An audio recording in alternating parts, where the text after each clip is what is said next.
Before we begin, the name is placed on the top right side of the screen. The story begins as it is mentioned that she just wanted to find her family and be loved. A girl kneels in front of a man and states that she is indeed that child from 18 years ago. She is Shulina. He asks her for proof. She wonders if she was asking for the impossible. Her spirit power was completely taken, so it is faint. But she thinks that if it is her father, he will surely recognize her. He told her that she is weak and she is not his child. She is sentenced to the spirit mirror. He turned around as another girl grabbed his arm and called out to him. Shulina stared at her, realizing it was Azella, the one who stole her spirit power and took her life. Her father made it clear that his child died 18 years ago. She begins to accept that child is dead and her father is right. She is a fake, the Princess Shulina, whom everyone called a villainess. The true princess, abandoned in an orphanage due to the Empress scheme, lived a life of loneliness, had all her spirit power stolen by the fake Princess Azella, and ultimately met a tragic end. This is the ending of Princess Shulina that she read. She finds it really sad to think that she ended up possessing someone with such a tragic ending. She thinks that maybe it is because she was often beaten and abused by the orphanage director as a child, but most of the original memories are almost gone now. She was called Patach, and that she would go without dinner tonight. It hurts her. The words that Shulina heard when she met her family, her father told her that she is not his child, and her brother also refused to consider her as his sister, stating that his only sister is Ella. Now she's aware that this scene becomes her future, but she wants to make sure that she won't live like that. Someone suddenly calls out to her questioning what is she doing there? It is Talon. She mentions that if she is done cleaning, she should hurry up and prepare dinner. She is the orphanage director lackey and loves to bully her. Shulina responds that all right, she is coming. Talon puts her foot in between, causing Shulina to trip and fall before Talon catches her, causing Shulina to think what is going on, as she knows that Talon never helps her. Talon tells her that it's just a mistake and questions if she is okay. Shulina responds that she's fine. She wonders if Talon is going to bully her again, or did she stick something to her? Talon grabs her hand and begins to run, stating that of course she is fine, and that she should stop dawdling and get to the dining room. As they get to the dining room, Shulina decides to give her the potatoes and she can do that. Talon asks her if she can manage. Shulina responds that she cannot reach and she needs a stool. Shulina becomes irritated but decides to get the stool. As she leaves, Shulina realizes now is the time and reaches for her pocket. She is startled as she finds the director's ring in it. She knows that only the director owns a ring like this in the orphanage, knowing that if she gets accused of stealing it, she would be beaten to death. Talon comes back and right then ends up falling, causing Shulina to be shocked as she just suddenly fell here. Shulina reaches for her and asks her if she is okay, and if she is hurt. Right then the director appears, questioning what is all this noise. The director calls out to Talon questioning if it's her, but Talon responds that it was not her. She puts the blame on Shulina. Talon states that Shulina tricked her as she definitely felt someone tripping her. Shulina is shocked and has tears in her eyes as she asks Talon how can she say that when she was the first one to worry about her. They murmur that she tripped on her own and is now blaming Shulina. She always bullied them and she lies.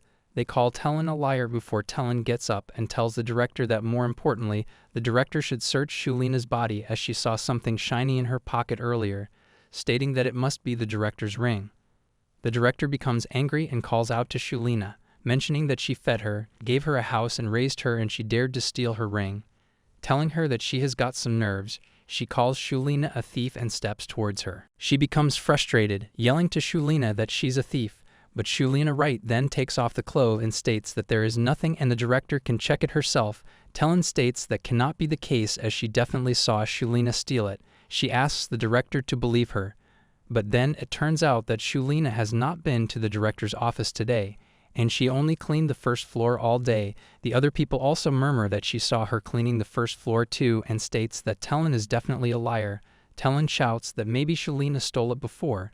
Shulina then mentions that Talon was the one who said that she stole it today, questioning why does she keep changing her story. She finds it strange. They mention that Talon is the only one who went to the director's office today. The director also states that this seems to be true and drags Talon. That is when the ring falls on the ground from Talon. Talon is shocked knowing that she definitely put it in Shulina's pocket. She realizes that Talon Shulina was the one who tricked her and put the ring back in her pocket. She begins to yell to the director that it was not her, and she did not do that, stating that it is all Shulina's fault. The director glares at her before slapping her and calling her a wretched creature, mentioning that she raised such a thieving cat, reminding Talon that she fed her and took care of her, and yet she dared to steal from her. Talon states that she did not do it while crying. She shivers before the director raises her hand, but Shulina comes in between and calls out to the director asking her to wait. She mentions that Talon must have some circumstances. The director is not in a good mood as she asks Shulina to step aside. Shulina helps Talon get up while mentioning that if Talon did take something, it was not intentional. The director pushes Shulina away and drags Talon with her, asking her to come with her right now. Talon cries and pleads to the director, not realizing how is this happening. Shulina stands there looking at Talon being taken away, wondering what is going on. She thinks about it and realizes that Talon looked particularly nervous today, and that even her outfit was more elaborate than usual. Clean the orphanage since dawn. She thinks that she is onto something before she remembers Duke Velat, a family that uses a special attribute called Sea instead of mana. They were considered a cursed family because people instinctively felt fear just by looking at them. To erase their bad reputation, they had once taken in and temporarily cared for children from the orphanage. And today is the day she realizes that this is an opportunity for her as well to survive. Going forward, it is better to be under the Duke's patronage. She makes sure that she would not live like Shulina. Those who abandoned her are not family. But she is working for a while as she ponders that she is glad to have secured a spot near the main gate. It is worth it to have deliberately taken up a spot near the gate to meet the Duke first, even though her shoulder hurt. People begin to talk about how the carriage is as big as the orphanage, and it is sparkling so much. She notices and realizes that they are here. She fixes her face expression and has a determined look on her face. She goes to open the door and questions who is it. Noticing that this person is the Duke, with black hair and purple eyes, it is definitely Duke Velat. She notices someone standing next to him and wonders if it is his son. She decides to smile a little and calls out to the older brother, telling him that he is so pretty. He finds her fascinating as she questions what is his name. He mentions that his name is Windy. She thinks about the name as she wonders if he could be Windecked. The sup may lead in future due in the original story he turns into a villain after failing to get Azella. Based on the original timeline, she realizes he is 11 years old, but he looks about 15. She calls him older brother as he finds her really fascinating and asks her if she is not scared of him. He tells her that by this point, everyone else would be crying and collapsing from the curse. She knows it must be due to the spirit power which resembles nature and protects the royalty. Being aware that it should protect her from the curse of the Duke's house that causes fear. The Duke asks her how old is she. She counts for a while on her fingers and tells him that she's about to turn 6. They ask her what is her name as she tells them that they should tell the director beforehand. The Duke responds that he will know if he says Velat. He holds her hand as she mentions that she will show him the director's office. They look at her in a very mesmerizing way. After they steps towards the office, she knocks on the door, telling the director that they have guests. The director thanks her for guiding them. She tells the director that it is his Duke. She also informs the director that the Duke is looking for a child to stay with him for a month. The director tells them that it is humble, but they should please wait a moment, as they will find a child worthy of the Duke right away. The Duke tells the director that there is no need as he has her on his arms. He states that he will take this child. The director is shocked. The Duke looks at her and tells her that she will come with him. She is stunned for a while before she smiles and accepts that. While in the carriage, she asks the Duke what would she be doing. Would it be laundry or cleaning? The Duke tells her that she will be treated with great respect in their household, and she will eat delicious food, play, and rest comfortably. She will even be featured in the newspaper. Windy acts. But should not he have asked about that earlier? She is aware that she knew it from the original story, so she did not need to ask.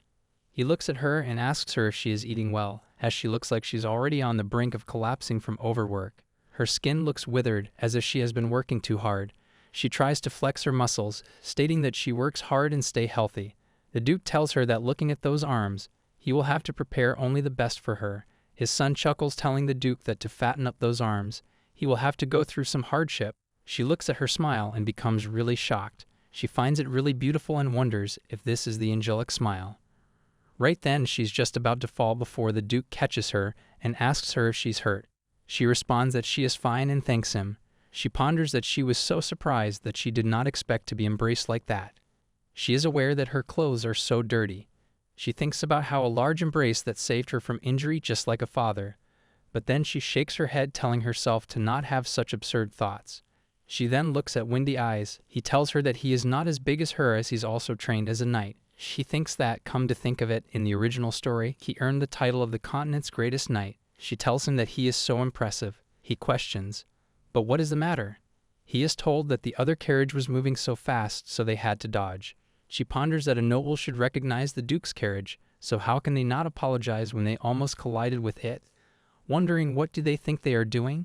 She notices someone as she realizes that person is crying. They are questioned if they should chase the other carriage. The Duke knows the driving so fast that it almost endured a child is unacceptable. But she tells that she's hungry and her stomach is growling. He then tells the person that he should just try further. They have arrived home, and she's told that this is where she will be staying for the next month. She is welcomed to the White Rose Mansion. She finds it very overwhelming. Windy tells her that she looks surprised. He tells her to come in and mentions that Dylan is waiting. She questions who is Dylan. It is his younger sibling. She hears a voice suddenly and hides herself in the Duke's arm. She questions what is going on as the Duke tells her it is a camera. The cameraman apologizes for startling her. She looks at this person as she realizes it is not just that a commoner fears a noble. It is if they are suffering from an instinctive fear. She didn't think so. This is the Duke's skirts. She states that she was just surprised at first and tells the cameraman to take a pretty picture. The Duke mentions that he will be leaving now. They are then greeted by the butler of the White Rose Mansion. The Duke asks her what it is. She tells the Duke to let her down. She thanks the butler and tells him that she looks forward to working with him. The butler gets down on one knee, and he asks her that if she has any discomfort, no matter how minor, she should please let him know immediately. She thanks the butler as she ponders that he does not seem to dislike her. Someone calls out to her stating that she is so small and cute. It is the maid Lucida. She is told that Lucida will help with most things, so she should get to know her. Lucida asks the Duke if they brought her here in this chilly weather. She tells Lucida that she only has this outfit as Lucida covers her with the blanket. She mentions that she prepared it for the chilly weather, but it could have been thicker. She also asks her if she's hungry. She responds that she is just a little bit hungry before Lucida tells her that she will prepare a meal for her right away. Lucida also mentions that after they eat, they will have a bath and ask her what kind of food does she like. She seems a bit insecure because she does not know many foods, thinking whatever they laugh at her. But the Duke tells Lucida to just prepare the best things available. Lucida then decides to prepare a feast of the most delicious foods for her. She is aware that this is a month-long limited kindness, realizing that she should not get used to this kind of treatment, as her heart is already softening. A person notices her and wonders if it is that child. It is Dylan. He is questioned. Why is he out here? She looks at him and thinks that he must be the second one. She introduces herself properly. She tells him that she is very glad to meet him and thanks him for the invitation. The Duke picks her up, telling her that the floor is cold, and puts her on his lap. He tells her to please have a good time for the next month. Frances her name wrong as she corrects him. She tells him that he heard it at the orphanage earlier too. He tells her that he thought she wanted him to call her that way. She finds it a very foolish thing. She is aware that she is not a baby and wonders what this is. Dylan decorations. Why does he keep calling her Shuli instead of Shulina? Mentioning that they are both the same. How to pronounce a name that she cannot even say herself. She's questioned what is her nickname. The young master tells her that he should say his name first. He introduces himself to her as she tells him that his name is really pretty. He also agrees with her. She wonders what is going on, thinking wise. Everyone in this household treating her so easily. It is like they has disarmed her completely. She didn't think that given that no one has approached him so casually due to the curse so far, it makes sense, thinking it is a pity that such nice people are misunderstood.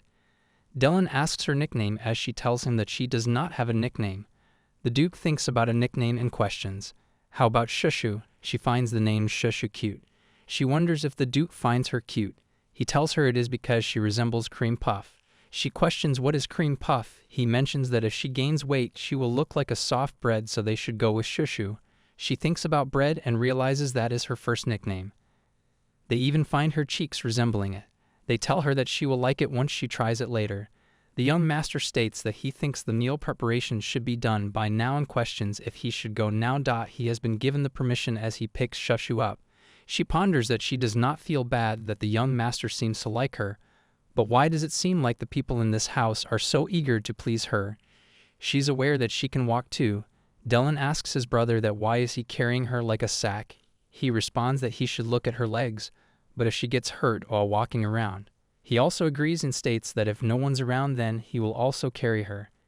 He tells his brother that he is still too weak, so he cannot, and he will only allow it if he can do 1,000 consecutive diagonal cuts. She wonders how do they even do that, but since the young master will be a renowned knight in the future, maybe it is possible. Dylan states that he will work hard to make sure she does not get hurt after a while. Someone mentions that they do look like such a close brother and sister. It's just Lucida, and she thinks about it. She knows it would have been really nice if that was the case. She thinks about it. A family that will protect her loving father and brothers, even a prosperous life. She would have lived comfortably without threats, unlike now where she faces life-threatening dangers as a princess. She knows it would have been better if he was actually family. It is Oak since she met him like this. He tells her that his name might be hard to pronounce, so it is Oak to call him Windy. Dylan also tells her that he will allow her to call him Del especially, reminding her that she is not his sibling, but still, she looks so earnest, that it is special. She thanks him and calls him brother. Right then they hear a sound as they wonder what is that sound. It seems to be from her stomach. They look at her and wonders if she's all right as her face is red, so it seems like she's having fever. The meal is ready and served. She finds it good time. She looks at the food as she realizes this is her first time seeing all of this, but she is aware that she cannot eat this much. They also find the cream puff. She looks at it and questions if it really tastes like that. They tell her it is a perfect match. She takes a bite of it as she finds the taste very overwhelming. She thinks that she has really lived so pitifully. She finds it really tasty that she happens to end up getting teary-eyed, to the point that she thanks everyone. She wonders that from now on she will only eat delicious food, and she will make sure to do everything that Shulina could not. Right then, she suddenly covers her mouth as they become worried about her. Lucida goes to her, questioning her if she is okay. She ponders that it hurts and it feels like she's going to throw up. Blue Cedar tells her to not hold back and throw up. She begins to think about the past. She finds herself in a different place. She ponders that with a somewhat low and heady voice, like a man. She knows this place. She goes towards a woman, thinking that only she can wake her up. She realizes that this is the spirit realm sealed within the spirit mirror. Her head feels like it is going to explode. She wonders where is she, Lucida, and the physician stands beside her. She wakes up and finds herself on the bed. They ask her how is she feeling as she has woken up now. All of them are worried about her. She notices that their gas shows concern for her and the realization that she does not have to endure her sorrow alone when she wakes up. They ask her if she's okay. She realizes that everything is new, and she does not know what kind of expression she should make. The physician introduces himself. He asks her if there are any other places that hurt. She coughs as he mentions it is Oak to answer slowly so she should not push herself too hard. He questions what did she eat at the orphanage, and if she has ever eaten something like the food she had today. She informs him that she has had cabbage soup. With her that it seems like consuming excessive would react suddenly along with cream, which is not good for her stomach is the issue. She remembers that it was delicious. He tells her that from now on she should only eat the medications and light food that he prescribed. She thinks that they are tormenting her by making her unable to eat delicious things. Thinking that orphanage should be turned down, the Duke asks her if there is anything else that hurts. Dylan also tells her that she was unconscious for almost 2 days and just woke up, and they were all very worried. She cannot believe that they were worried about her. She's aware that she was brought here intentionally and just collapsed. So how can they be worried about her? She then looks at the distance between them and thinks why everyone is staying so far away. She notices that the young master has been avoiding eye contact since earlier and that there's a foul smell. She realizes that she vomited during meals and fainted for 2 days, and not being able to wash for 2 days, she finds herself filthy and decides to get up. Realizing she is so dirty right now and the bed will get dirty, the young master tells her to not move so suddenly as she can just get up slowly and take a bath. The Duke calls out to Lucida and tells her that he should take her and help her bathe. She wonders what are they talking about and notices that the Duke's expression is dark. She wonders what should she do to be loved at times like this. She feels cozy. After she is done with bath, Lucida tells her that she should be eating only delicious things right now and asks her if she's feeling a little better. She responds yes, and that her head is a little before. She thinks that she should not worry her as looking at Lucida's eyes, but she cannot help but say the truth. Lucida mentions that His Highness say that her opinions are important in everything, and he said that she is a good girl who observes her surroundings and ensures her suffering well. She ponders that she thought he was angry earlier because of his dark expression. Thinking if he was just saying all that, she thinks if he noticed that she was nervously observing. She feels a bit queasy. Lucida asks her if she feels scared of His Highness or the young master, or she has any numbness or trembling feeling. She thinks about it as she does not know how to respond. Lucida tells her that it is a sensitive matter, but they have a truly remarkable presence in everyone, perhaps because of that presence is afraid of the master and the young master. They mention that the young master is also worried that she might have heard because he stayed close to her. The girls given by the chief physician was not that, but since it is a curse passed down through generations, others likely avoided it. So that is why everyone's opinions are similar. She wonders how much suffering from the course just must have led to those worries. She is not sure whether everyone treats her so well that she is grateful. She really wants to run over and clear up any misunderstandings right away. Even at this moment she is worried that the Grand Duke could think of her as an insolent child.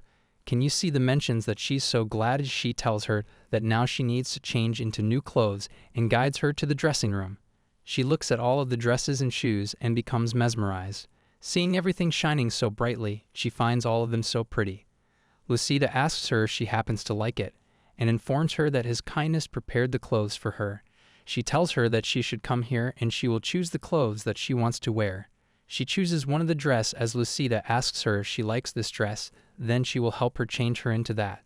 Lucida also tells her that they did not have enough time, so there's only ready-made clothes for her and soon His Highness will call a tailor to get her sizes for her custom outfits. Informing her that His Highness instructed them to prepare as thoroughly as possible since she will be entering the Imperial Palace. She thinks about it and wonders that the Grand Duke is going that far only for her. She knows that when she thinks about it, the Grand Duke has always been kind to her ever since they met. She remembers that he asked her about her opinion and he paid attention to the smallest details about her.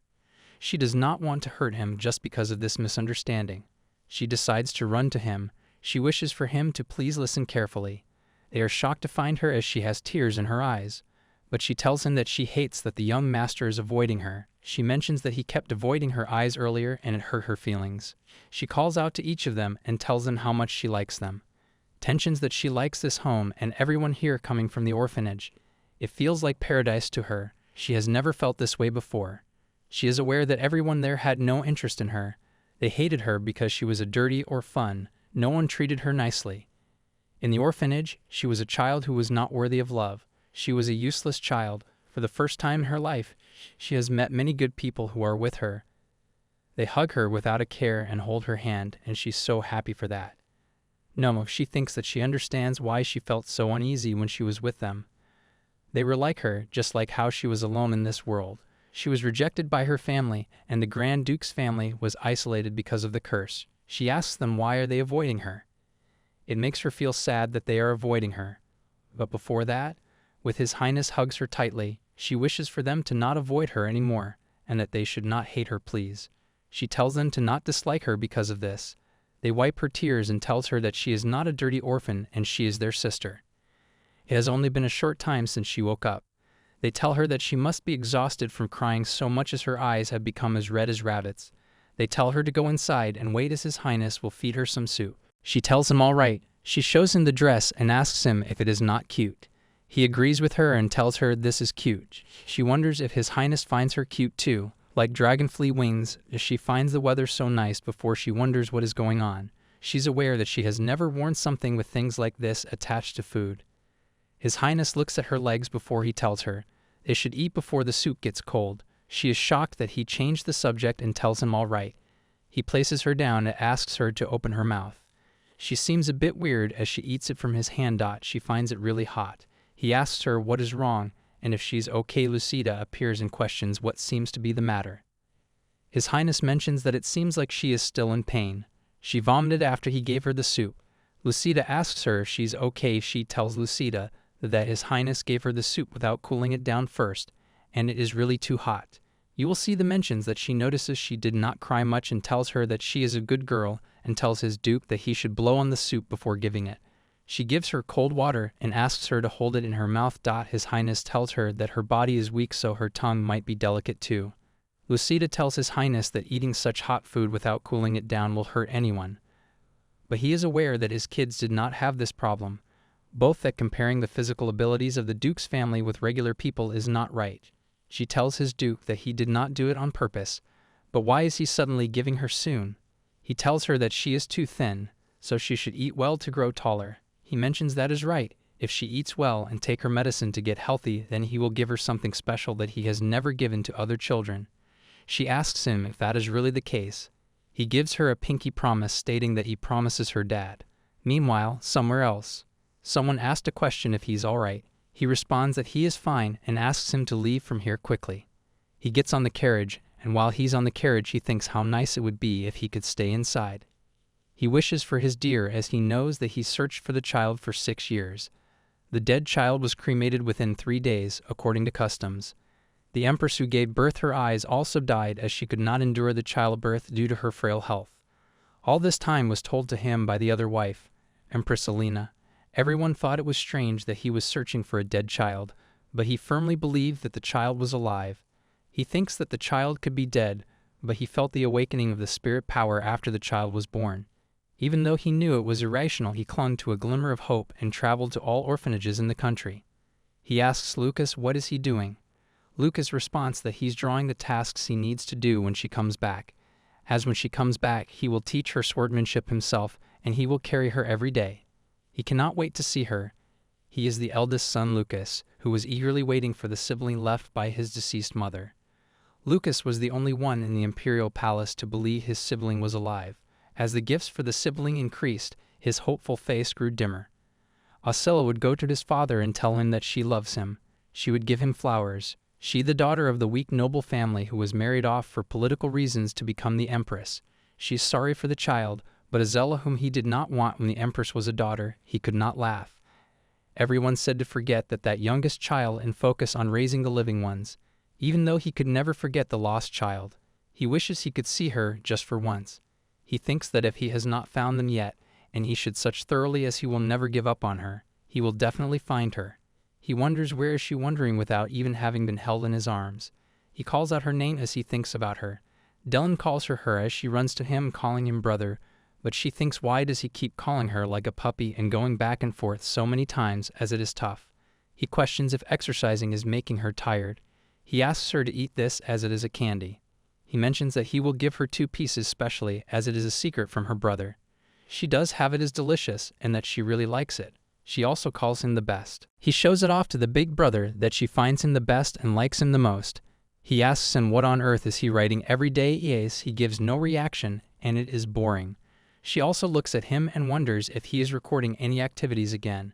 She saw him working on a health program and consulting with doctors, thinking if it could be that her fainting was a shock to him.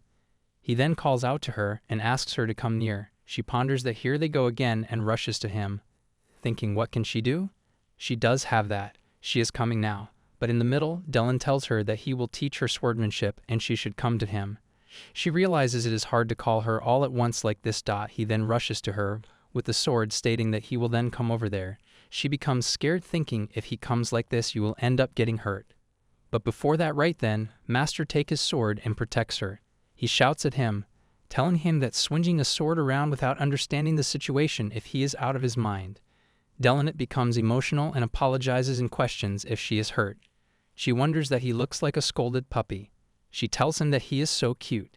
He asks her what is cute about this situation and how can she tease him like that. She tells him that it is just really cute. His Highness is looking at them.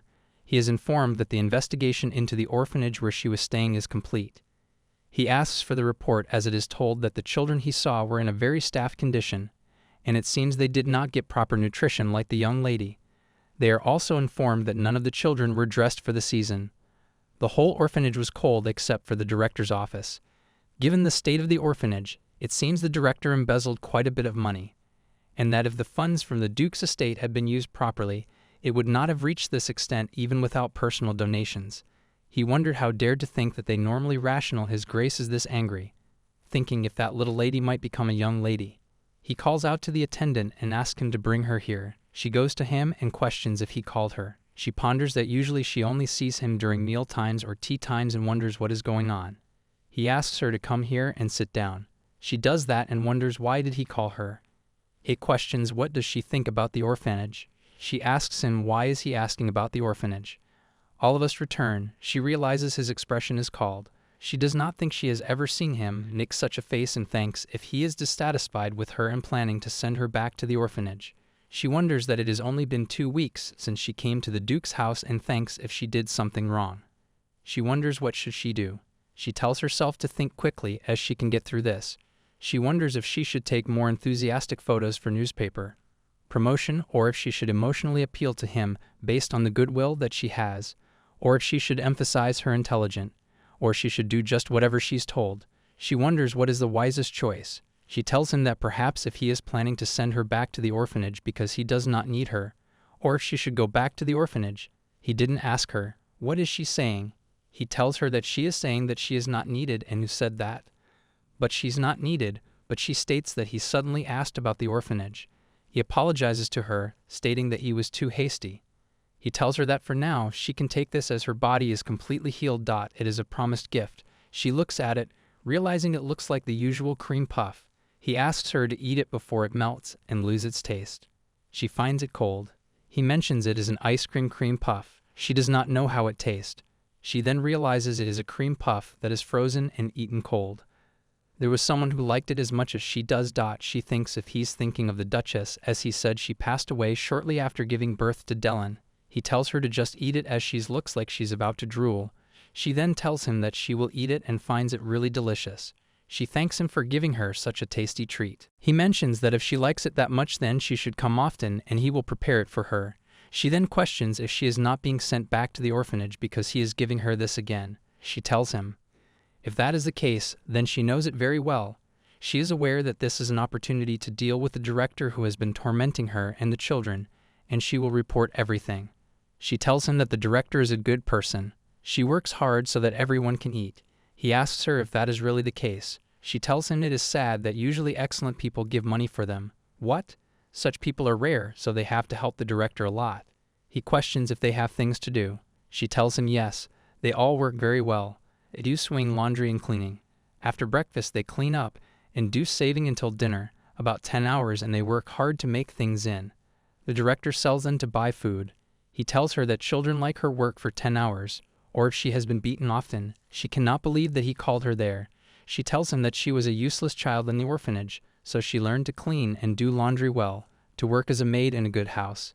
He becomes angry when she asks him to not do that. She tells him to not clench his fist as it hurts, and she wishes he would not be hurt. He mentions that he feels the same and he hopes a child with such beautiful hands no longer suffers. She has tears in her eyes as she thinks.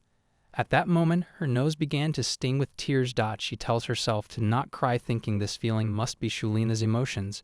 She tells herself to not be shaken. He mentions that from what he has heard the director is a terrible human being, but the orphanage is unnecessary place for the Duke's estate, so they should punish and explore the director and then bring in a new one. She realizes now that children at the orphanage can be free from the director. After a while, she realizes it has only been a few days since she said that. The director stands in front of her as she wonders how did things turn out this way. She thinks that people are really something. Deleting questions if it is okay if they go to the park since it is her first time outside the mansion. She tells him yes, as she has really wanted to visit Central Park. She also thanks him for bringing her. He tells her that it would have been nice if their brother could come too, but he is so busy that it cannot be helped.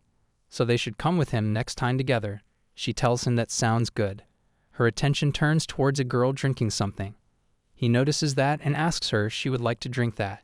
He tells her that he will buy it for her. She tells him it is fine, but he runs away, asking her to wait for a moment as he will be back soon. Lucida tries to stop him. She then realizes that he has already gone that far, so it cannot be helped. She questions if they should wait on a nearby bench. She turns to look at Shushu, but Shushu isn't there. Meanwhile, the director stands in front of the director. She notices the Empress minion standing behind the director. In the novel, the Empress commanded a secret organization from the White Mage Tower. She is aware that this person is definitely one of them. Realizing that the director cannot use magic, nor does she have the ability to gather information from the Duke's house. It is clear that the Empress used her minions to abduct her here, but she wonders why on earth did they do that. The director tells her that she sees that she has been doing well. She responds that she has been doing well but questions where is this as there are still 2 weeks left. She's aware that if the Duke ends the sponsorship like this, she would naturally leave the Duke's house.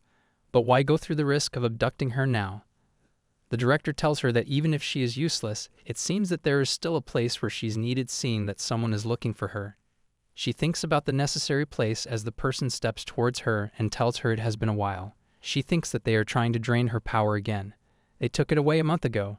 She knows that she does not want to feel that pain again. She flinches and calls out for help. She calls out to the director, even asking her to help her. She is aware that they were the ones who tolerated the draining of her spiritual power even when she was at the orphanage, and there is no way that they would help her now.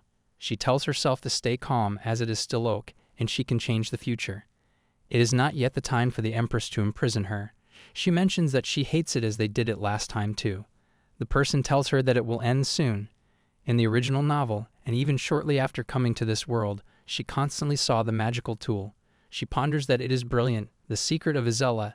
Despite being of royal blood, she had no spiritual power, so she always carried the brilliant which contained her spiritual power to use it.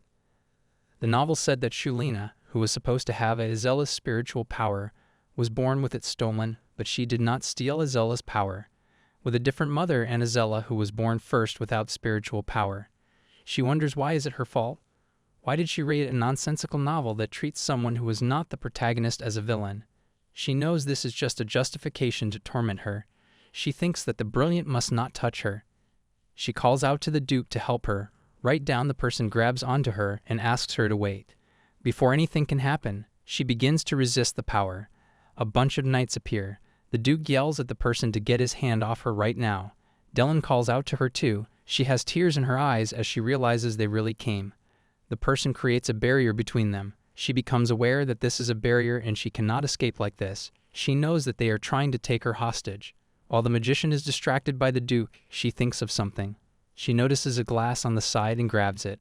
She hits it on the person's leg. He yells and the barrier is broken. She notices the brilliant falling down as she realizes that she has to move immediately and needs to get rid of the brilliant.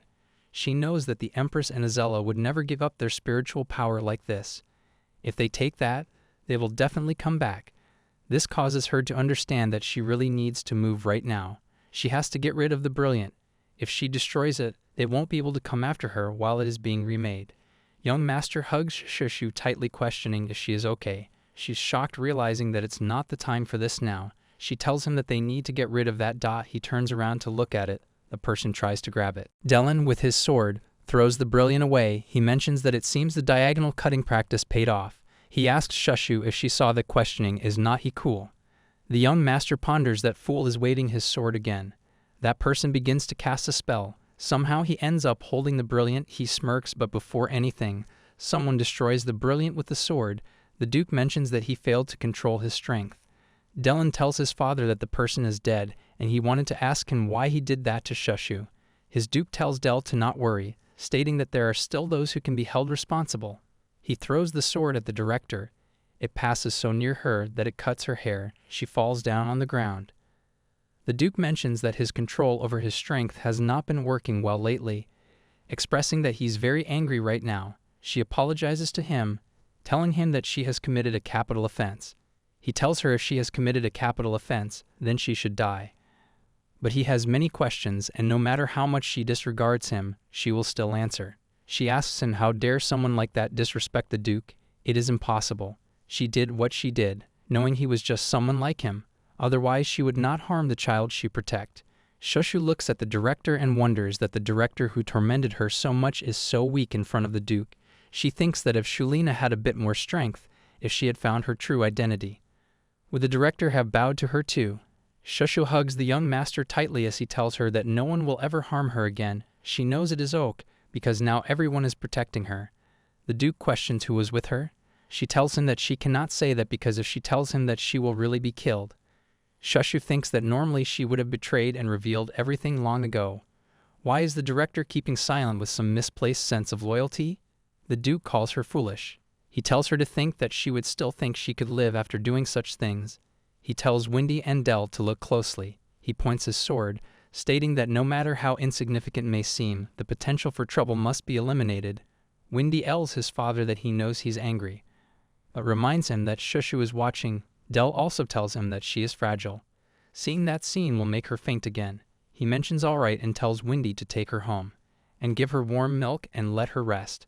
As he takes her away, The director yells at her, telling her that she did wrong and asks for help, questioning that she loves her, doesn't she? Shushu asks the Duke if the orphanage will really change. He responds yes. She questions, so that means no one will be beaten anymore, the food will be delicious, and there won't be any more moldy walls. They won't be scolded for not working all day, right? He mentions, of course. This causes her to smile. She calls out to the director. She questions if the director has ever listened to her pleas for help before. She reminds the director that she also asked for help earlier. She then ignores her and leaves. She is aware that the time for forgiveness has passed. The director cannot harm her anymore. With the brilliant Lost, the Empress won't have the resources to worry about her for a while. She thinks that it was a tiresome connection, and wishes farewell to the director. As they get home, she asks Del if he's okay. He has tears in his eyes as he asked her if it hurts a lot. She tells him that she is not hurt. He mentions that he is not worthy of being her big brother. He begins to cry. He tells her that he could not protect her just because of that dream. She tells him, but the evil magician took her away, and he even intended to give her that drink. She smiles and tells him that she thought he and the Duke would come to rescue her. She trusted them. She wonders that it is a dangerous thought for an orphan who cannot trust anyone, but at that moment it really felt like everyone would come to save her. She tells him to not cry. She knows that this time she barely escaped thanks to these people. The Empress will come back to take her spiritual power again. Today was manageable because of the variable of the Duke, but she wonders about the next time. Thinking if the Empress tries to sink the Violet family with her, she wonders what should she do. The Duke's family is the top family in the Empire, but the Empress is royal. Moreover, the Empress's family, the Berthold, is a noble head and controls fertile lands in the southern part of the Empire, thus controlling the Empire's food supply. In contrast, the Duke's family has been uninvolved in politics, so their power is weak. It might not only be Berthold Marquisate and the Empress. It is possible that the entire faction of nobility could be her enemy.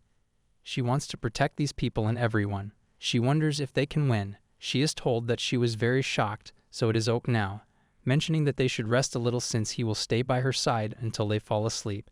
She tells him that he is busy though. Del asks her if it is a big deal if she's so shocked, stating that he will not leave her behind. Wendy tells her that her face seems a bit red and she really seems to have a fever. He mentions that he will call her doctor, so she should try to rest for now.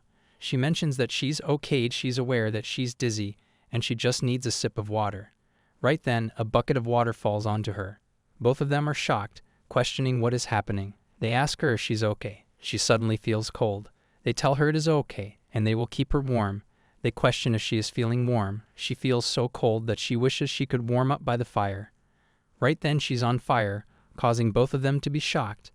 Del grabs the blanket trying to stop the fire. Wendy looks at her, questioning what is this.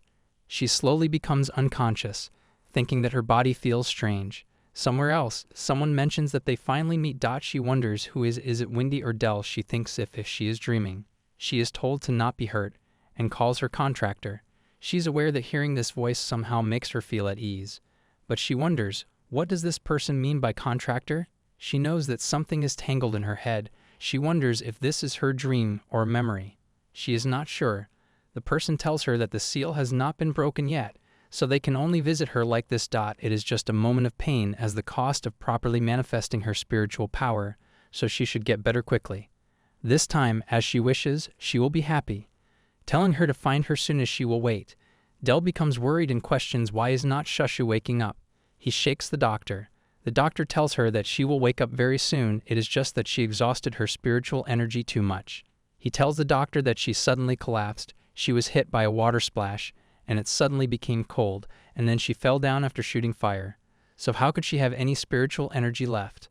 The doctor asks him to please let go of him. Shushu then wakes up.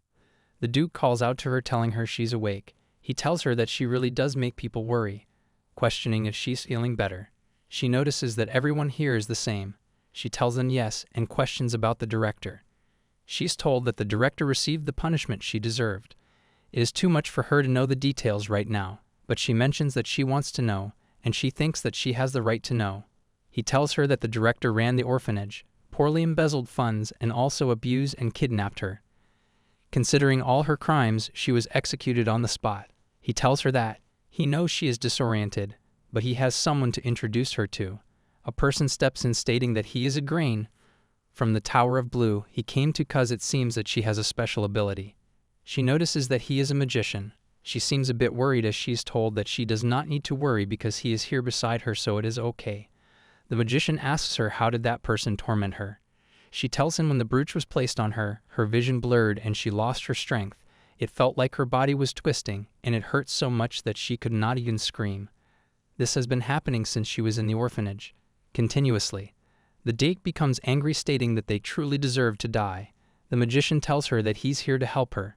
He mentions that if she can determine what her power is, he can make sure such things do not happen again. She thinks that Shulena's power is spiritual energy, thinking what if the Duke finds out about her spiritual power and sends her to the royal family.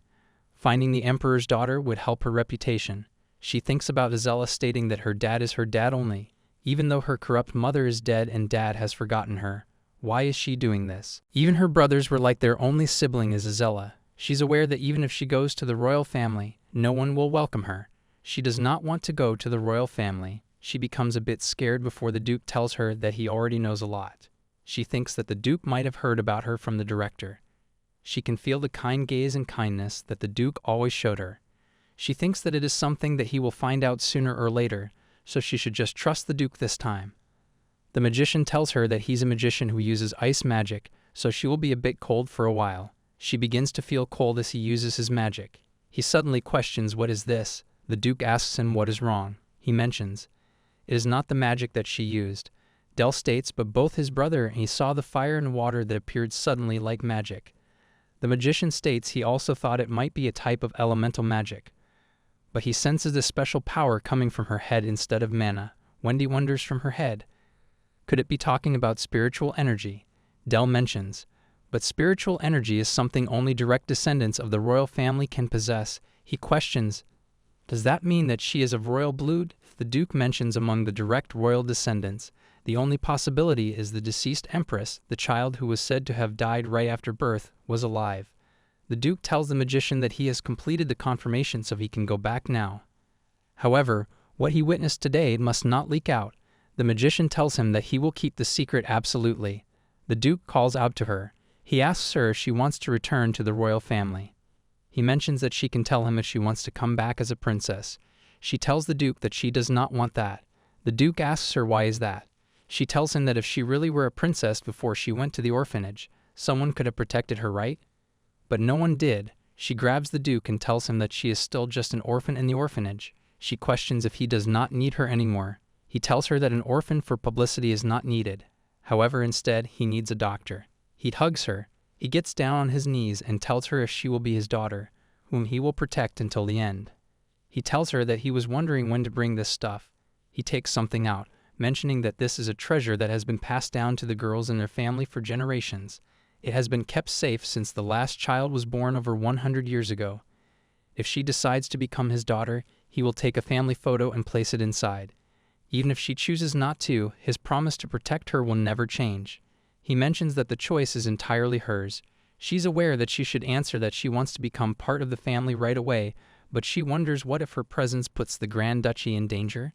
She's aware that she cannot seem to speak. A few days passed since that conversation, since the day her spiritual power properly manifested. Her health has improved rapidly. She no longer slurs her words or stumble when she walks. She is still thinking about his words, that the choice is entirely hers. The brothers call out to her as she asks them when did they get here. She did not know they were here. Wendy questions if she was thinking about whether to become part of their family. He apologizes to her, stating that he did not mean to pressure her. He mentions that their father said it would not be right if she felt pushed into a decision. Del mentions, but he's curious. He asks her to please slay with them. Wendy tells him he should not say that, as this causes her to feel troubled. She tells them that she actually wants to keep living here in the Grand Duchy. Del asks her, then what is the problem? She tells them that it is that she's worried that her presence here might harm the Grand Duchy's reputation. Wendy tells her that will not do any questions how, but they go out for a walk. As they go outside, she asks him where is this. He tells her this is the place where she used to live. He mentions that the wicked director is no longer here. Someone calls out to her as she finds Sophie, Marie, and Elian. They tell her to go ahead and talk. They will be watching from the carriage. She steps towards them. They ask her how has she been. They tell her that she has really become a princess.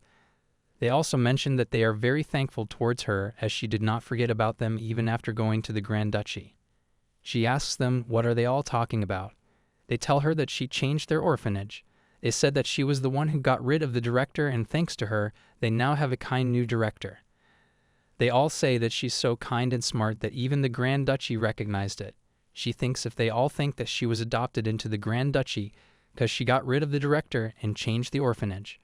She tells them that she still has not seen Talon, questioning, "Where is she?" They mention that she was locked in the closet and she got seriously ill. Her condition worsened, so the director sent her to another orphanage far away. It is like a hospital ward. They also mention that they did not know, but when they die, adults come to check. That is why the director got so mad and said that they could not die here. Shushu thinks that she and Talon did not have a good relationship, but she hopes that she ended up somewhere better where she won't be beaten. She tells them that she will go back now. They asked her to please come and visit again. They call her Shu as she thinks that she is not Shu anymore. She has become Shushu as she goes back. She is questioned if she met her friends. She asks him why did he bring her here. He questions how was the orphanage. It must have felt different from being at the Grand Duchy, right? She does them, yes. He mentions that is because this is her home now, not the orphanage.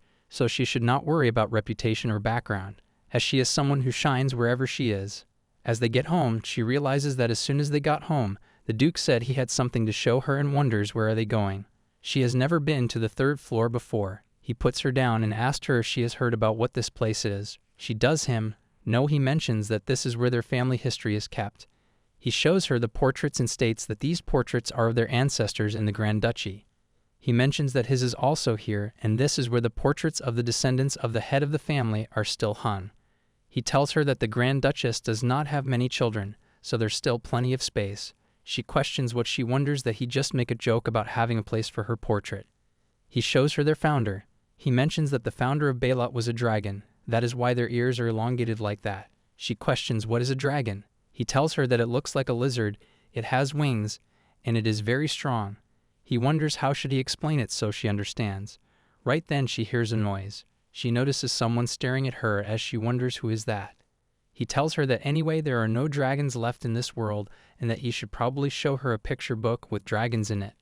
She tells him, but more importantly, there's a person over there. He looks towards the place, finding no one there, and asks her what is she talking about. She wonders if she is seeing things as there was definitely someone there. She tells him that it is nothing. She finds the crown really beautiful and small. He tells her it is because it is a young dragon and asks her if she would like to try it on. He mentions it has not been taken out for over 100 years. She becomes shocked, questioning if he is going to take it out now. She does him. This is a national treasure, and if it falls before she's totally shocked. She asks him what if it gets damaged. He tells her then they will just make another one. And if that happens, she will get to choose a design that suits her best. He gets down on one knee and calls her Princess Chulina de Bailat. He mentions that although the Grand Duchy is a vassal state of the Amnesia Empire, he is still the head of a country. He tells her that if she becomes his daughter, she will become a princess too. He also shows her the room where they give the heirlooms for the girls in their family. He hopes that she will accept this. She wonders what is he talking about. He asks her why does she think that is absurd. He is asking her to become his daughter right now, is not he? She's aware that is true. He does her, so it makes sense to show her what she could have and let her choose. Of course, he has no intention of forcing her. Even if she chooses not to become his daughter, he will not take it back. She asks him what does he mean, questioning.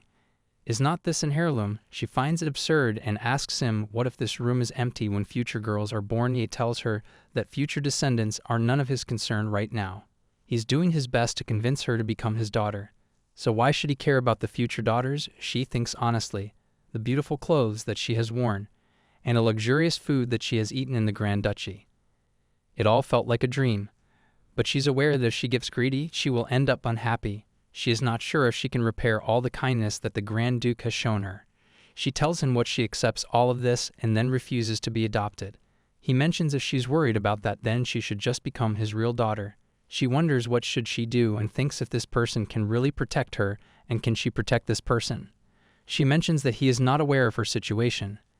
If the Grand Duke knew her situation and still accepted her, if he stood by her, she would be truly happy. She tells him if he adopts her, it might put him in danger. He questions if she's talking about the Empress. She knows there is no way they would plan to kidnap a poor little orphan by using a magician. Given that it is not revealed that she's a princess, it is natural for the Grand Duke to suspect the Empress. He tells her that she's really sharp and questions how did she know that the Empress was targeting her. She mentions that she overheard it when they were trying to steal her spiritual power. She only found out a few days ago that she has this power because she is a princess. She mentions that actually Azella does not have any spiritual power. She has been deceiving everyone. He mentions so that is why they tried to steal it from her. She tells him they will keep coming to take it, and because of that the Grand Duchy might be in danger because of her tells him that the Empress might see him as an enemy too. He tells her that the Grand Duchy is not so weak that they cannot protect one daughter. She questions, but what if the Empress's power is greater than expected? They were saved this time, but what if they attack him next time? What if they take her brothers or Lucida or Edgar hostage? In this story, the Empress plotted many things, greater dangers will come. He mentions that Bailut is also hiding its strength. She mentions that there will be nothing but danger, trouble, and hardship. So does he really want to adopt her knowing everything? He tells her that a starving person cannot forget the taste of food they've only had a glimpse of. Even if it is on an unreachable cliff, they will find a way to climb up and eat it. She does him, but she is not the only one who cares for him. He asks, who knows? He questions, is it true that she does not want to return to her biological family? She tells him that she hates the idea and they are not her family. He questions if she has ever met her biological family. She tells him now she has not. She states that she does not think she is really a princess. If she is truly a princess, then why did she have to live like this? He was an emperor, a crown prince. He could not even protect a young child like her. Instead of protecting her, he only loved Azella. This is a world inside a book, a world that only cares for the protagonist Azella, that could not have changed now. She thinks there is nowhere happiness could come to her. She does not have a family. She's alone, the Duke tells her. Then he and his children will become her new family. No one will be able to harm her. He places his hand on her face and tells her that she should come and live with them. She begins to cry. She does seem that she feels really selfish. He does her to go ahead. She mentions that she wants to live happily together. She's aware that she's enjoying a lot right now. She will definitely repay him somehow. So she wants him to become her father. He hugs her and tells her parents don't make their children owe them anything. He thinks that she has so many scars. He wonders when they all will heal. She asks him then will he love her unconditionally. Right then Del steps in and asks her to not keep asking things that are obvious. She looks at him. He questions if she's really going to be his sister. He cannot believe that he is going to have a sister like her. He is very happy.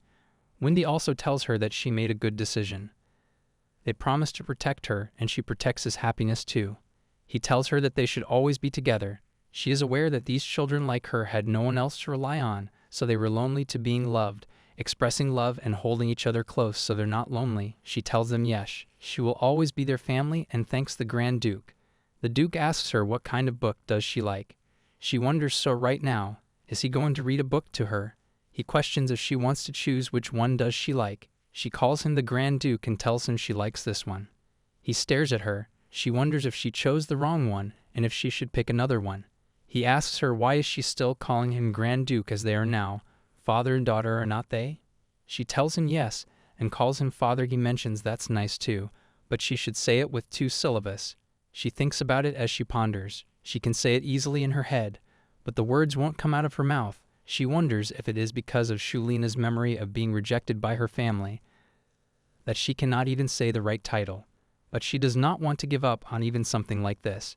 She tries her best and calls him Dad finally. He tells her that is right. They then decide to lie down. He reads her the book as he begins with Once Upon a Time at the Top of the Magic Tower. She thinks that he is reading to her clumsily, changing his voice as he goes. He's exactly the kind of dad that she has always dreamed of. He mentions that the magician went down below. She ponders that she really loves her dad and she's so happy to be living together. He tells her that the magician rolled around on the flower bed like a puppy. He asks her if she has seen a puppy before. He notices that she fell asleep.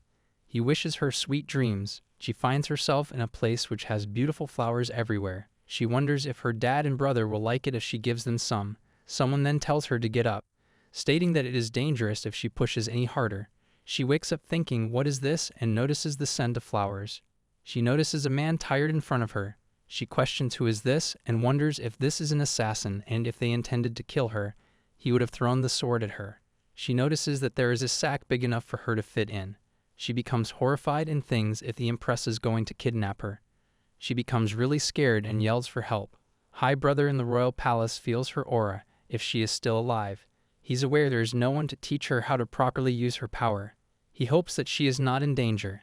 He runs outside to talk to his father. As he's about to say it, his father tells him that even though it is night, there are many eyes in the royal castle. He then creates a barrier with his spiritual power and tells him that now he can speak. He tells him that she is still alive. His father responds that he felt it too, and the order of the spiritual power used by her from the direction of the Grand Duchy. He questions if she could be at the Grand Duchy. His father mentions that he cannot say it for sure. He thinks that if the child is alive, then the Empress claimed that the child was dead was a lie. She must have hidden the child before the funeral. He wonders how dare she take away his and Here's child. Dear family, he thinks whoever the culprit is, he will never forgive those involved. He tells his son that he will find and bring back his sister, and that finally he can keep the promise that he made to him and Herase. He tells his father that it is a promise, and if he cannot bring her back, he will go himself and get her. Meanwhile, everyone steps in the room questioning if she is all right. They notices all the flowers around, wondering when did all these flowers appear and what on earth is going on. The Duke is shocked and questions what are they all doing instead of following their training. They yell at the knights, questioning what are they all standing there for in a daze, and they should protect her at once, and capture the person and extract information from them. The brothers also appear. The Duke asks her if she's hurt. She tells him that she's fine. She thinks that last time she used her power it felt like her head was going to explode, but now this time it does not hurt at all, and it actually feels refreshing. Wendy asks her what is going on and what happened here. She tells him that she was playing with the vines in a dream where she was in a flower garden. When she woke up, it was like this. The room turned into a flower garden and there was a strange person. She becomes a bit stunned and hopes they do not think that she's a monster. That is amazing, and she's totally awesome. He tells her that next time she should dream of a room full of chocolate cake. She thinks maybe it is because they are young, but they do not seem too surprised by this room.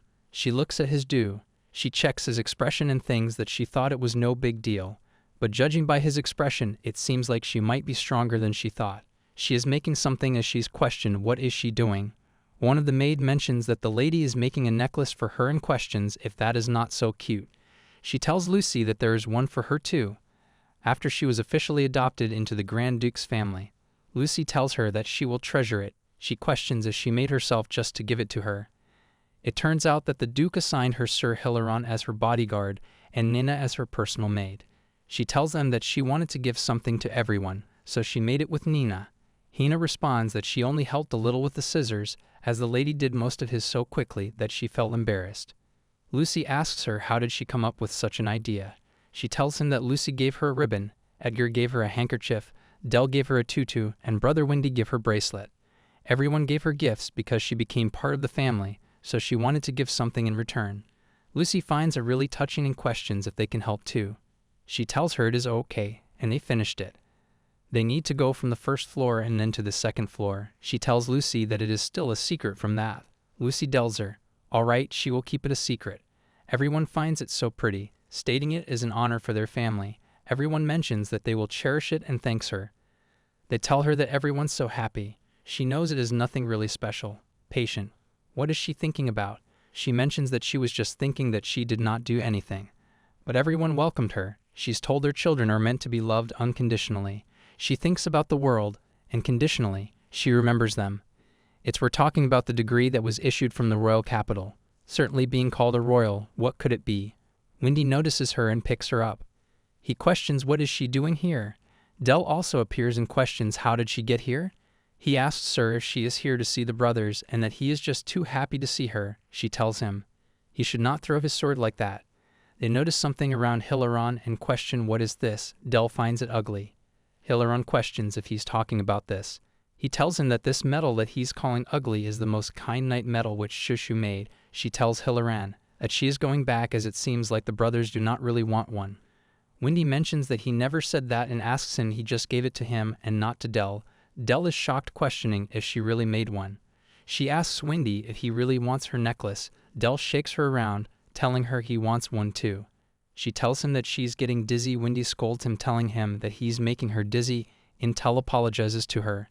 He tells her that he wants a necklace too, does Sam. But he was the one who called it ugly. She's aware that actually she thinks everyone is more happy that she made it rather than it being pretty, but seeing Del Broad's reaction makes her want to tease him more. He tells her that he really did not know that she was the one who made it. She asks him if it actually becomes pretty big 'cause she made it. He tells her that he actually preferred things that are ugly. She tells him that he said he liked her, so does that mean that she's ugly? He states that he actually uses ugly to mean pretty, and from now on ugly means pretty, and he will even change the law later to make it official. She tells him that she should have changed the world. The ugliest brother in the world, right? She gives it to him. She mentions that if she keeps slacking off, her teacher will scold her and she should better go to practice. She also needs to go to her dad. They tell her that they will see her at dinner. She steps inside as she wonders why is everyone welcoming her so enthusiastically. His Duke questions what is going on. Looks at his expression, realizing he does not seem to be in a good mood. She wonders if it is because everyone else has gotten a necklace, but he does not have one. She thinks that if everyone got one and he did not, it would feel bad, so she should better give it to him. Quickly she steps towards him. She gives it to him as he asks her why is he the last. Aiki is told that the most important is always the last. He states that he thought he was the most important. She questions if he does not need this. She tells him that she even wrote that he is the world's best dad from Shushu on it. She also tells him that she added the most pretty words and she even carefully put the most glitter on it. He asks her to give it to him. She does seem that she will put it on for him. She sits on his lap casually. After putting it on, she questions if he likes it. He tells her that she made it well. He also mentions that now that he thinks about it, there is something he wanted to tell her and she arrived just in time. She questions about it. He advises everyone to step out. He tells her that a decree has been issued from the royal palace. There has been decree issued from the royal capital that they have sensed the waves of spiritual energy that signify royal lineage. She's aware that she had already heard this from the rumors within the mansion, and her first thoughts upon it was why. Why are they looking for her now? Why do they want to destroy her life now? Why does he care about her now? She seems to be sad, as he asks if she regrets that they adopted her, as it is not strange to miss her blood family. She tells him that no, she never thought that, she is not missing them. She's angry that she has just found happiness, and now they suddenly want to find her. It makes her so angry. She tells him that her family's only him and her brothers. She tells him even though it won't happen, he should promise her that even if His Majesty himself comes looking for her, he will not send her away. He does her as long as she does not want to go herself. He will not send her away. She tells him yes, it is a promise. He also mentions there is one more thing that he needs to tell her. She wonders what is it. The Duke tells her that there is one more thing that he has to say. She questions about it, wondering what could it be. He states now that she is to be educated as a noble lady. He's looking for a tutor. She questions if he means studying. He asks her if she dislikes it. She exclaims of course not. She thinks to herself that she will study diligently to become a smart noble lady fitting for the Grand Duke's family. The Duke mentions that his daughter is a model student who loves studying, realizing that he'll need to find the most renowned teacher in the capital. The Empress sees the notice that they are seeking a teacher to take on the sole Grand Duchess of the Bailiff family. She finds it very annoying and ponders that since father took over the matter and left it alone, only one person was sent to kidnap her, and that's the reason this mess happened. She also is aware that of all the things she is now being protected by the Grand Duke, which will make it difficult to bring her back. She thinks that she, who became royalty through marriage, can't sense spiritual powers. She was planning to extract her spiritual powers so that the child could never be awakened, and then take her to various orphanages to use as a sacrifice to prevent the Emperor from finding her. But learning about the child's life and death has messed up her plans. She thinks that if the Emperor had not issued the decree, she might not have known that Shulina had awakened. She feels like it can be a blessing in disguise. The fact that the decree instructed her to come on her own means that she could not find her daughter.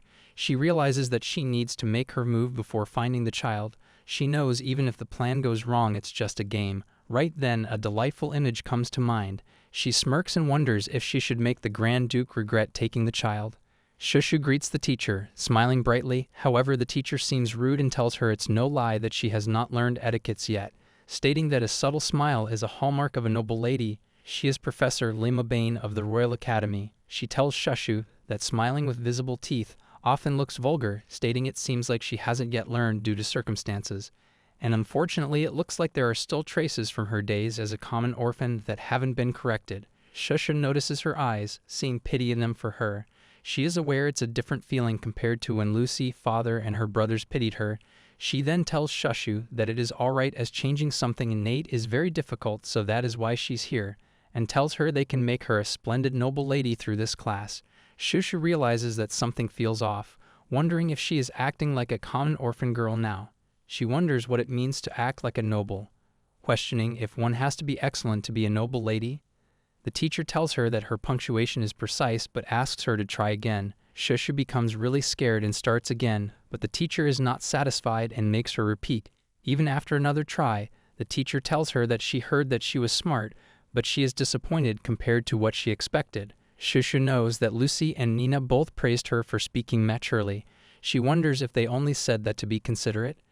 Or is it that the teacher dislikes her? The teacher tells her that to be a noble lady, she must possess the quality of etiquette, nobility, and beauty, telling her of course bloodline comes first. Shushu thinks that bloodline cannot be her flaw, because she has royal blood. Moreover, she remembers that Brother Windy told her that no matter what status or background she has, she is enough just as she is. Wherever she is and whatever she does, she is still Shulina.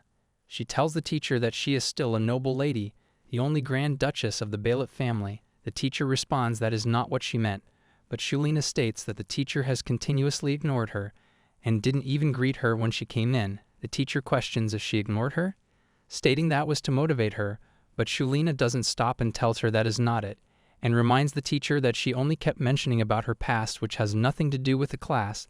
The teacher tells her that she understands that Shulina is ashamed of her past as a common orphan, but tells Shulina that her past is like her roots. Shulina tells the teacher that she has never been ashamed of her past. She questions if that is that commoners should be ashamed. The teacher responds that is not the case before Shulina mentions that she just wishes the teacher would treat her properly. The teacher then greets her. She tells Shulina that for now they should aim to follow the princess's example, even just a fraction of it for a month. Shulina wonders why is Azella suddenly coming up here. The teacher states that Princess Azella, despite her young age, she is a perfect example of a lady who shines in the place, and she is a perfect example of etiquette, rhetoric, culture, stating that at her age she should have learned many things, but she should not worry as the teacher will transform her into a flawless noble lady no matter what. Shulina seems angry as she questions why is the princess young and she at a learning age when both of them are 6 years old. The teacher is taken aback and reminds her that a noble lady doesn't dwell on trivial matters. Shulina finds it frustrating and wonders what exactly is she supposed to do. She wonders if nobles in her mind are people who have their mouths shut. The teacher tells her that the rules of commoners and nobles are different, so it's understandable if she isn't used to them. Shulina then asks why has the teacher been ignoring her as a commoner since earlier. The teacher responds that she is just speaking as she sees it. Shulina knows that she is not a commoner, and that even if she were one still, there is no need to ignore her like this. She wonders if being a noble is all there is. She finds it very unfair. She decides that she'll show the teacher the fear of a young child. Both brothers wish Shushu to enjoy her dinner at the table, but she begins to cry all of a sudden, making both of them shocked, questioning who made her cry. She keeps on crying and calls the Duke too. His demeanor shifts to worry, prompting him to ask her what happened.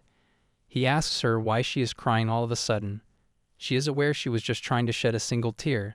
The Duke comes to her and asks her again what happened and who made her so upset. She asks him if she is embarrassing to him. He suddenly asks her what is she talking about. She realizes that she was scared that the people of the Grand Duke's family might be ashamed of her after hearing the teacher's words. She asks him again if she is an embarrassment. He asks her who said such a thing and if it was her teacher. She opens up to him, stating that the teacher says if she continues to behave that way, she'll be an embarrassment to the Duke's family. She asks the Duke again if that is truly the case. The Duke grabs onto her and fake out to Lucy. He commands Lucy to go and bring the teacher to him. Immediately, she goes to him and asks him if he summoned her. He tells her that he was told she verbally abused his daughter. She questions how could she speak harshly to the young lady? He then asks her, then why did she make her feel ashamed? The teacher questions if she said that she felt ashamed during her lesson.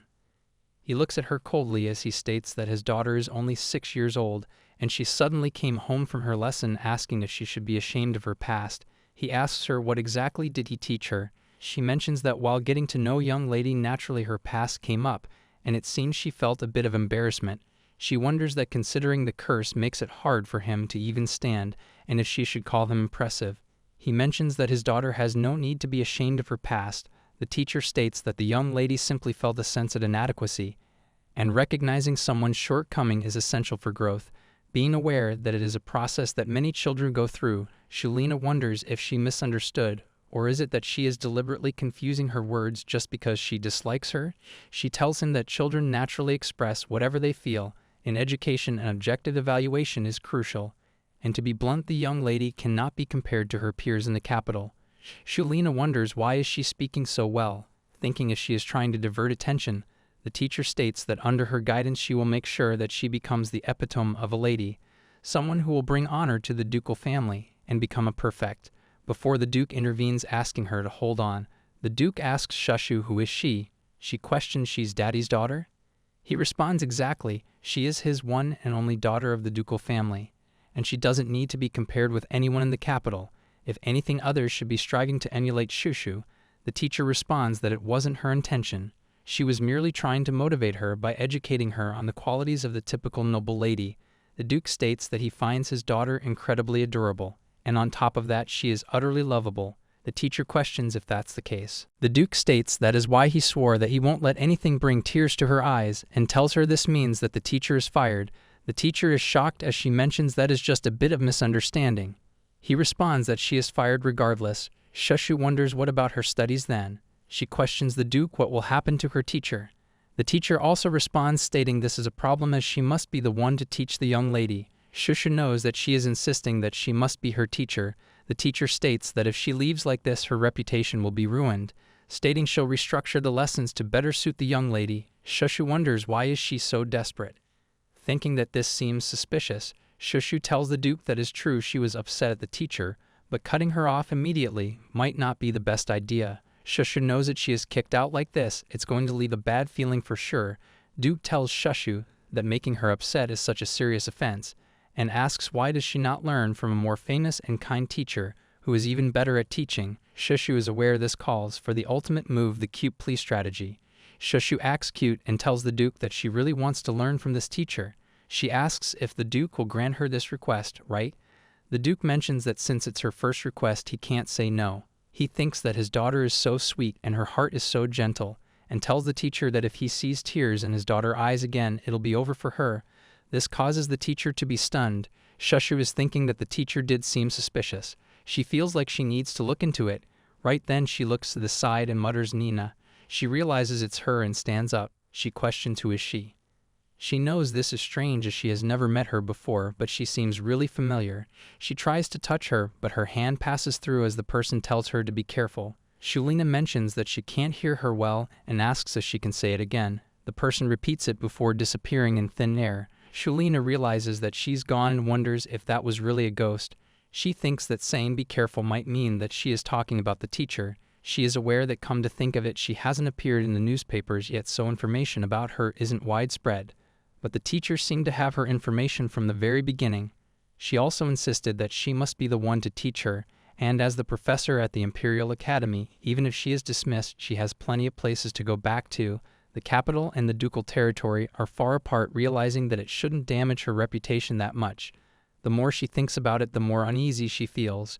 She wonders, could it be that she is acting on the Empress's orders since she is from the capital?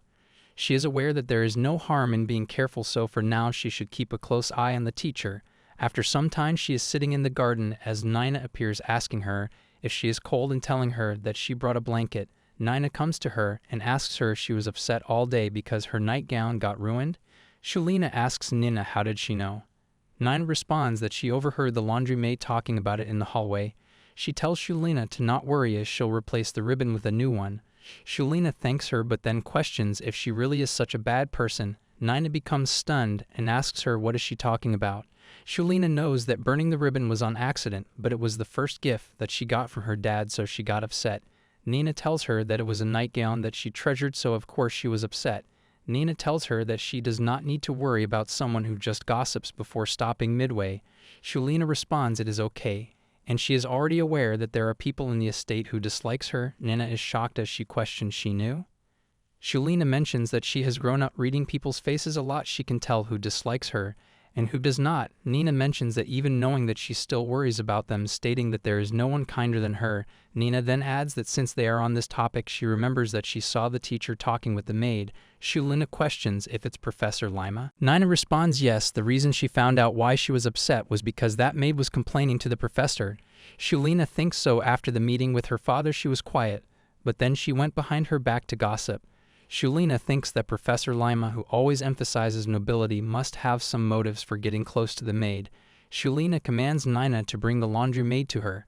As the maid appears, she ponders that she needs to find out what is going on. Shulina asks the maid about her name. The maid kneels on the ground and mentions it's Fran. She suddenly yells that she is sorry and she has committed a grave sin. She mentions that she didn't mean it, and she did not know the ribbon would burn, and states that she is very sorry. Shulina thinks that she thought the maid was aware of her, knowing that she gossips. Shulina gets up from her chair, telling her she isn't there to scold her for that, and the ribbon was an accident. She tells Fran to lift her head. The maid lifts her head, slightly questioning then why.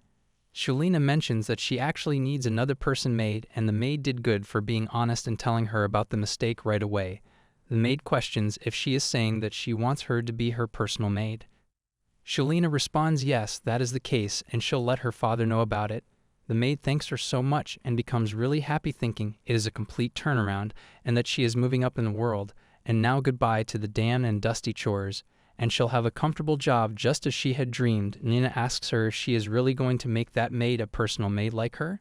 Shulina tells Nina to stay calm. Shulina mentions that someone as honest and diligent as Fran will be a good match for her. Fran thanks her. After a while she is brushing Shulina's hair and mentions if the brushing hurts she should tell her. Shulina tells her to just not pull too hard. She then asks Fran that she wanted to ask something. Fran tells her to please go ahead and say it. Fran states that she heard a bit of a sad story, questioning if Fran really gossiped about her, causing Fran to be taken aback. Fran says that is absolutely not true and asks who would spread such a lie. Shulina asks her if she is sure that it is not true. She mentions that she heard it from someone that she trusts. Fran wonders if it could be that teacher. Fran tells her that she really did not mean to. Shulina asks her if she is saying that she is innocent and questions if she should ask about this in front of everyone. Fran suddenly becomes shocked and apologizes to her, telling her that she is sorry and she has committed a grave sin. Shulina tells Fran that she did want to get close to her, but she cannot really have someone who dislikes her as her personal maid. Fran begins to get teary-eyed, questioning how could she dislike her, mentioning that the teacher kept persuading her, so she confided her frustrations, but she never thought it would lead to this. Shulina asks if the teacher persuaded her. Fran mentions that it's true, and the teacher would often subtly bring up her name in conversations with the maids who work in her quarter. She'd say things that could either be taken positively or negatively depending on how one looks at it. Shulina is aware that is exactly how the teacher's tone felt to her as well. Fran also states that she would approach those who interpreted her words negatively and showed interest, introducing them to each other to help them build connections. Shulina thinks that if Fran's words are true, then the teacher has been spreading strange rumors about her behind her back. Thinking that she needs to find out why she is doing this, Shulina calls out to Fran and asks her if she can please follow her instructions carefully. Fran tells her that she'll do anything she asks, she'll follow her orders to the letter. In the night, Shulina tells the Duke to hurry and lie down there. The Duke mentions that he'll continue the book they started reading yesterday. Shulina lies on the bed, mentioning that she is ready. The little piglet Piaf kept sniffing and snuffing, following the scent of herbs. Piaf caught a whiff of a sweet fragrance coming from deep in the mountains. The Duke states this time it has to be herbs. Shulina asks if he found it. She seems very excited to look forward to what happened ahead. But when Piaf got closer and sniffed again, it wasn't herbs but sweet chocolate. Disappointed Piaf grabbed the chocolate and set off once more, as Piaf continued on his journey, before they're intervened by the attendant, who informs His Majesty that an urgent matter has arisen that he must report. The Duke tells him to come back in an hour. The attendant apologizes, stating that it is really urgent. Shulina knows it's Cahill, and if he came all the way here, then it must be something very important. Shulina tells her dad that she thinks there's a problem and he should go. He apologizes to her and tells her he'll be back soon. She asks him to take care as she's on the bed, now thinking what should she do now. She turns around trying to sleep before she wonders if she should eavesdrop on their conversation. She tries doing that and hears that Viscount Baldwin and Baron Elga have just arrived. They said a serious issue has arisen in their territory. The Duke states coming at this hour it must be quite serious. They mention being helpless against an outbreak of disease, and they hope for assistance from Valat. The Duke asks if they have determined the cause, but he responds no, they did not yet. Shulina wonders about the outbreak of the disease, thinking, but why did they come to see the Duke? She wonders if it is because they are connected to the ducal family, and the Duke is expected to handle that. The Duke asks where are they, and the attendant states that he has guided them to the first reception room for now. The Duke turns to look at Shulina. He is informed that the young Duke is with them at the moment. The Duke tells her that he is sorry, but it seems like they won't be able to continue the book tonight. He brings her inside the room as she questions who is there and asks him if she cannot go with him. He tells her it is too late, and she should go to the bed already. She tells him right and wishes him a good night. She then gets up from her bed and looks at the window, realizing there are a lot of people outside, thinking it seems very serious. Right then, her brother steps in, telling her to come here. She asked him what is going on. He tells her there are a lot of people outside right now, and they should go and sneak a peek. She tells him that they will get in trouble. But he states even if they do get in trouble, he will take all the blame. They are told that they must not, but he questions why not, as they were already caught in the hallway. She tells them that it is time for the bed. He picks her up and tells her no matter what, he is still going with Shushu. She tells him that if brother sees him right there, it won't be good. He responds that he did 1,000 perfect diagonal cuts today, and now he can carry her around easily. It is a secret adventure. It turns out that a whole village has been devastated by some disease, and they have already seen 2 villages wiped out. The villagers are still dying, and at this point it is certain to spread to all the lands of the duchy. He mentions that they must come up with a solution immediately. The progression of the disease is incredibly fast. Shulina and her brother are both paying attention to their conversation. The symptoms first were just high fever and vomiting, but from the 3rd day blood was pouring from their whole body. They wonder what should they do. The Duke is aware that the doctors cannot identify the cause either, so finding the source is the top priority. The Duke tells them that he will find the source by any means necessary. The person begs him to do so. Shulina thinks that it seems like it is a highly deadly and contagious plague. She also realizes that the symptoms seems very familiar. The prince mentions that it seems like a very serious outbreak. The Duke notices them and stands up as he steps towards them. He looks at both of them before he tells the knight this was largely her responsibility. She apologizes to him. Shulina tells the father that it is her fault as she could not sleep because it was very noisy outside. So she begged the prince to let her come downstairs. She tells him that it is all her fault, but the prince mentions it is not her fault. He tells that if he is going to scold someone, then he should scold him, because he is the one who kidnapped her and brought her down here. The Duke asks them if both of them are going to stay by his side, as they say yes. The Duke tells her to not get involved next time. The Duke introduces Viscount Baldwin and Baron Elgar to Shulina, telling her that they are the lords of the eastern land of the duchy. He tells them that this adorable girl is his daughter. Shulina greets them, telling them it is nice to meet them. She tells them to please continue their discussion as she will just stay here. They both find her very well behaved and adorable. They decide to continue their conversation. They mention that they do not know about the cost, but everyone died with blood pouring out of their bodies. The blood has flooded the entire village, like a lake, like a ruby lake disease. That is where she has heard it before. It was when Azella used her spirit power to solve the case. She was raised as a saint. Shulina wonders why is this happening way too soon. She is aware that the Ruby Lake disease appeared in the middle of the original story, and it was not in the duchy, but in one of the imperial concubines' lands. The Ruby Lake disease was actually caused by poison, and while tracing the source, Father who confronted Azella confessed and was executed. Brother Windy became the new Duke. She is aware that it is Azella's charm ability. Her father was wrongly accused and executed by the spirit power. Shulina becomes really scared as the Duke asks her if she is feeling alright. The Duke suddenly commands to bring Baden here. She tells the Duke that she is alright. She is just a bit scared. Windy tells her that she might be scared because she is still a child and asks her to not worry too much. She asks the Duke what if he and brother get sick too. What about her friends at the orphanage? She is told that everything will be fine and it will be resolved soon. She wonders if that will really happen, and what if the situation gets worse and they trace the origin back to the imperial city. She wonders what if they blame her father and what if she loses her family again. The Duke tells her that he will take her back to her room before he questions if she would like to sleep with him tonight. She tells him no, she will go with Brother Dell. He becomes happy, saying that he was aware she would rely on him. She knows she chose him because he seems the least busy. Brother Dell asks her if she's okay, stating that he did not think she would be this scared. He tells her that tonight she can rely on him, and if the plague comes, he'll blow it away. He will protect her so the disease does not come near her. She is aware that honestly she is more worried about her family getting sick than her. She is aware that it is not a disease but a poison, knowing that the location has changed to the duchy. But judging by the situation, it is the same as the original where they poisoned the village. She knows there are too many strange things. She thinks that it is suspicious that the incident is happening years earlier than expected. She knows that Azella is still way too young to be active.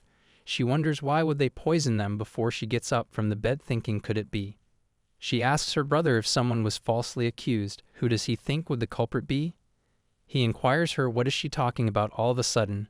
She tells him she's talking about the book that she has been reading recently. He questions would not it be the person who said at first that he is the culprit, or maybe the person who benefits the most is the culprit. She is aware that the person who was the first one to point out was Azella. She wonders if that means that the situation benefits the Empress, and in this cruel farce Azella becomes the saint. She cannot remember why she even read that story. She thinks if the original incident was concocted by the two of them, then the truth will be the same this time too. She thinks that the reason the incident happened so suddenly must be because of her, because she was adopted by the Duke's family, which is why it happened. Her brother asks her if she is okay seeing the reaction on her face. She wonders if it is because they could not take her spirit power. She begins to get worried, thinking what should she do, and if it is why they are attacking the duchy where she lives. She wonders how can she resolve this. Her brother keeps on looking at her. He becomes very worried before he hugs her and tells her it is okay, and he will protect her from anything. A new day begins as Fran tells her that the bait has taken the hook. Shulina asks her to tell her everything that happened. Fran mentions that she's so scared, stating that if she had known she was this kind of person, she would have never gotten close to her. Shulia asks so what happened. Right then, as she takes the bottle, she realizes that was close as the scent is very strong. She is aware that this could be a dangerous scent and she needs to be careful next time. She notices that the color has become transparent. Fran tells her that she told her to hide it well under her dressing table, and then she would be thrown out. The maid mentions that it probably is something dangerous, as just looking at it, it's a dangerous liquid. Shulina asks the maid if she brought it because she asked along. Fran mentions that she threatened to reveal that she gossiped about her if she didn't do it properly. She doesn't even know that Shulina has already forgiven her. Shulina tells her to tell the teacher that she hid it well, and if she gives Fran more tasks, carry them out and report back to her. Fran responds that she understands. Shulina wonders what could this be. That she wanted it hidden in her room. Thinking that she said Shulina will be thrown out of this veil, she wonders what kind of medicine is this. Before she realizes that she gets it now, she is aware she is Ruby Lake poison. After she was adopted, a large-scale poisoning death incident occurred in the Duke's territory. If the poison responsible for that is found in her room, she'll likely face exile at best, execution at worst. But because of her spirit power, they won't let her die just yet, considering she held the title of Duchess even briefly, and that she is still young. The chances are higher that she'll be exiled rather than executed. If the Empress were to take her away afterwards, she'd end up being dragged to the Marquisate, albeit through a different route than in the original story. In the original story, this is around this time Shulina was taken away from the orphanage to the Marquisate. But because she entered the Grand Duke's household, it became difficult to take her away. So they must be using the poison they had hidden earlier than planned. Nen asks her what's in her hand, as she doesn't usually take such things. She responds that Fran brought it for her. Nina asks if it is perfume and mentions that it seems a bit early for her to be using it. Shulina mentions that it isn't perfume. She knows if she says that it's poison, it'll surely make a problem. She tells Nina that the teacher told Fran to hide it in her room. Nina asks her what is it before she responds that she doesn't know either and states maybe she should go and ask her that herself. Nina asks how about she goes instead. Shulina states no, she'll go herself. Shulina steps into the room and greets the teacher. The teacher states that this isn't the classroom and this isn't the time for the lesson. Shulina tells her that she came because she has something to ask her. She grabs teacher's hand before the teacher pulls it away. The teacher apologizes to her and tells her that she is not really fond of being grabbed, so it's just a habit. Shulina responds that it is okay and notices that there isn't much luggage here. She wonders if the teacher was planning to leave right after releasing the poison from the start. Shulina states that her bag is out and asks her if she is going somewhere. The teacher does not respond as she thinks so. She does not have to answer that. Shulina then shows her the bottle, telling her she just remembered that she found this in her room and was curious about what it is. The teacher smirks before she states that she isn't sure and asks her why is she asking her about it. Shulina asks her if she really does not know. Stating that she thought she'd certainly know, Shulina tells the teacher that this poison smells exactly like the fragrance she wears. The maid steps in as the teacher questions in mind that she couldn't even manage to hide it properly in her room. The teacher finds her pathetic. The teacher states that there is no helping it. The professor then grabs Shulina, and she asks what is she doing. The professor yells at her, questioning how did she know it was poison. Shulina asks her if it was the empress who ordered her. The professor called out to the maid, telling her to come here and confiscate the veil and hold her arm tightly. Fran did like that. Shulina asks her what is she trying to do. She notices a bag, and it's very big. She yelled at the professor that she was planning to kidnap her from the start, wasn't she, telling her that she is a very bad person. The professor told her that the bad person is her, stating that she is the one who dared to poison the Grand Duke's territory, killed many people, and then tried to run away, because she is the bad one here. The professor tells her that she is now a murderer who fled on her own, and the maid is also an accomplice and is involved with her. She asks the maid that if she wants to live, what should she do? The maid questions what should she do. The professor tells her to spread the rumor that the daughter of the Duke's family is cursed, that people started dying as soon as she arrived in the estate, then after some days testified that she found a vial of poison in her room. Shulina realizes that the only reason she met with people who disliked her was to only frame her for her poisoning crimes. The professor covers her mouth, telling her now it is time to disappear, but right then the Duke steps in the room. The brother goes to her asking her if she is okay. He mentions that he should not have let it slide when she cried first. He should have gotten rid of the professor back then. Shulina tells her brother that she is alright. His Duke grabs the professor's neck as he is told that Shulina is watching. The Duke is very angry as he questions how dare she threaten his daughter. Right then Shulina yells at him that he cannot kill her yet, telling him that she is the culprit behind the poisoning incident, and she probably has an antidote, and they also need to ask her where she spread the poison. The Duke commands to take her to her room. Shulina calls out to her brother and tells him that she wants to take Fran with her too. Her brother tells her that it is her request, but he thinks that she needs to be sent to the present this time. Shulina tells him that she is a spy who approached the teacher on her orders. Earlier, Shulina had stated that she will go herself. She had told her that she would want her to bring the Duke and brother into the room when she was there. She then told Fran to come into the room after 5 minutes and try to act as if she is on the professor's side, as they need to find out what the teacher is thinking. They both mentioned that they understand. Shulina tells her brother that Fran was just fulfilling her duty. Fran has tears in her eyes. Later Shulina tells Fran that she could just act like she always did. Fran questions what does she mean? As she has always been like that? Shulina questioned if that is true. Before she stated actually it is not true, she mentions that earlier she thought her lady would abandon her. But she covered for her and she barely escaped with her life. She mentions that her lady could have just punished her full gossiping about her. But she generously forgives someone like her who was only thinking about what she could gain from her, telling her that she is totally absolved of her sins. Her brother stuff in the room and asks her how is she feeling. She questions how about the antidote and if he found it. She asked him if the professor revealed who was behind it. He tells her that they should focus on her condition first, but she mentions that she is alright. She does not feel anything at all. He is very frustrated as he questions why does this keep on happening to her. He mentions that she is not opening her mouth right now. She wonders how could that be, but the brother tells her that he is sure that it would be the Empress.